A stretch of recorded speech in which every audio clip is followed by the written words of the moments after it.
Good afternoon. Let's look at page 30, question number 52.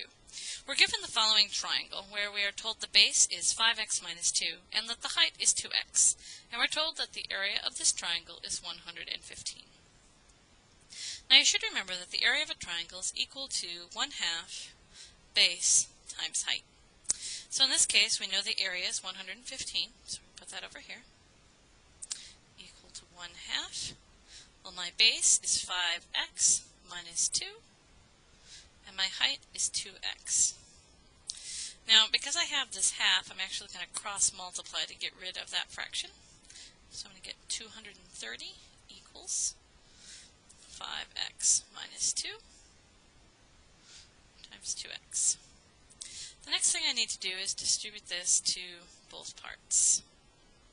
So I'm going to get 10x squared minus 4x equals 230. Now I need to get that 230 over to the other side, so I'm going to subtract it from both sides because I want to get one side equal to 0. So now I have 0 equal to 10x squared minus 4x minus 230. Now these are some pretty big numbers, so probably the easiest thing to do first is to factor out our greatest common factor, which looks like it'll be a 2.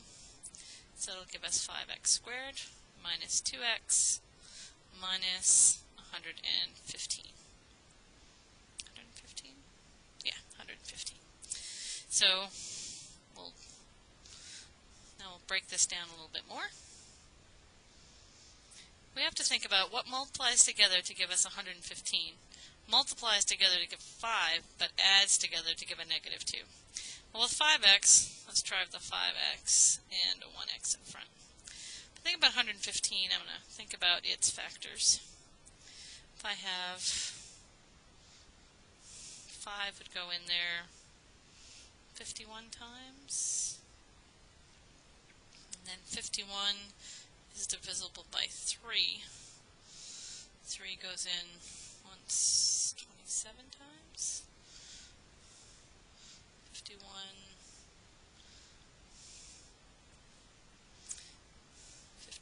divided by 3, 17. So now we're going to have some sort of set of 5, 3, and 17. Well, let's try if I had 15 and 17, if I could get something to work out. 17 there, 15 out there. That's not going to give me a negative 2. Let's see. What else might... Oh, we're trying to get a negative as well.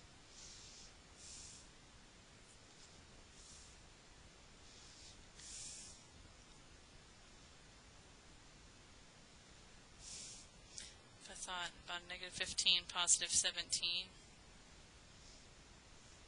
I had 17 there and 15 there. It's going to give me something huge. 5 and 51.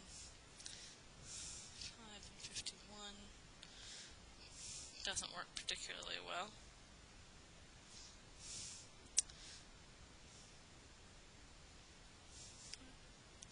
51 is divisible by 3. Yeah, it is.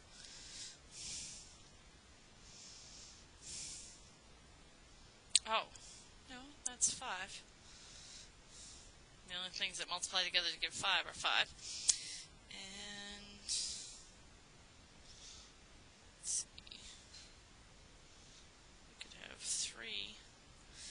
And what's 17 times 5? 85? Well, that's not going to give us a negative 2 in the middle. Those are really our only options, except 1 and 115, which again is not going to give us what we want. Let's get a negative 2 in the middle. Let's make sure I divided 115 by...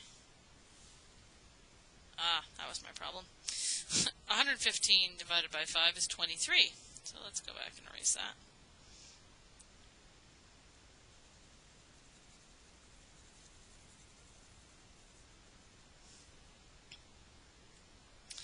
So 115 and 23. That works out a little bit better. If I put a 5 here and 23 here, if I have that as a negative and that as a positive. Because if I look at my inside terms, I'm going to get 23x. If I look at my outside terms, I'm going to get a minus 25x, which adds up to a negative 2x, which is exactly what I wanted. So I know I have them done correctly. Now I need to take each of my factors equal to 0. And because we're looking for a distance, so I have 5x plus 23 equal to 0, and I have 1x minus 5 equal to 0. So I'm going to add 5 to both sides. So I know x equals 5.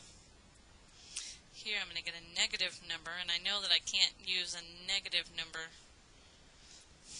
with my answer part, so this part I'm basically going to ignore. But I have 5x that equals a negative 23. And we could solve that by dividing both sides by 5.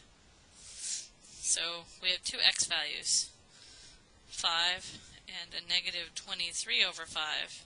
But remember that the negative wouldn't work. So our x value is 5. Have a great day. Bye-bye.